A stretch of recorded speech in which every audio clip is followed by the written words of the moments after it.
Suatu hari nanti akan kedatangan tamu. Banyak tamu dari jauh, tapi tamu yang menyusahkan. Waspadalah. Semua keturunan kalian akan aku kunjungi, tapi hanya pada waktu tertentu dan saat diperlukan.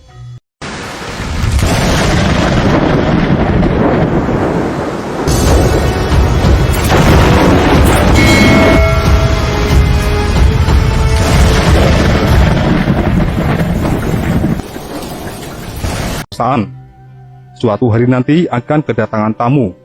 Banyak tamu dari jauh, tapi tamu yang menyusahkan. Waspadalah. Semua keturunan kalian akan aku kunjungi, tapi hanya pada waktu tertentu dan saat diperlukan. Aku akan datang lagi, menolong yang perlu, membantu yang susah, tapi hanya mereka yang bagus perangainya. Apabila aku datang tak terlihat, apabila aku berbicara tak terdengar, memang aku akan datang tapi hanya untuk mereka yang baik hatinya. Mereka yang mengerti dan satu tujuan, yang mengerti tentang harum sejati, juga mempunyai jalan pikiran yang lurus dan bagus tingkah lakunya.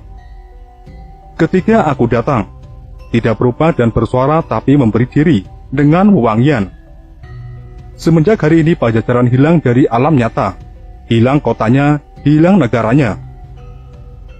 Pajajaran tidak akan meninggalkan jejak, selain nama untuk mereka yang berusaha menelusuri, sebab bukti yang ada akan banyak yang menolak.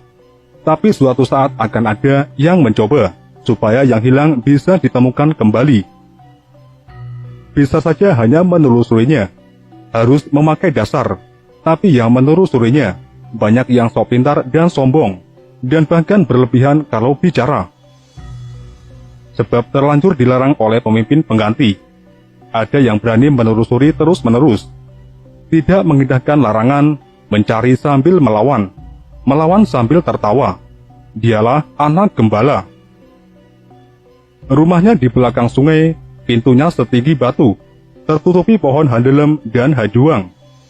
Apa yang dia gembalakan bukan kerbau, bukan domba, bukan pula harimau ataupun banteng, tapi ranting dan daun kering dan sisa potongan pohon.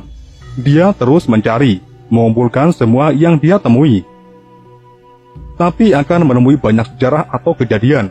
Selesai zaman yang satu, datang lagi satu zaman yang jadi sejarah atau kejadian baru. Setiap zaman membuat sejarah. Setiap waktu akan berulang itu dan itu lagi.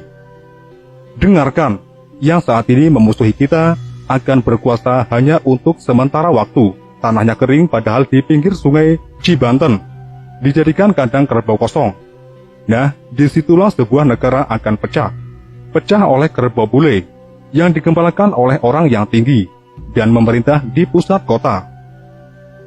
Semenjak itu raja-raja dibelenggu, kerbau bule memegang kendali, dan keturunan kita hanya jadi orang suruhan.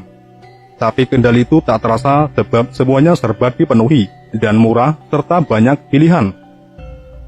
Semenjak itu, pekerjaan dikuasai monyet.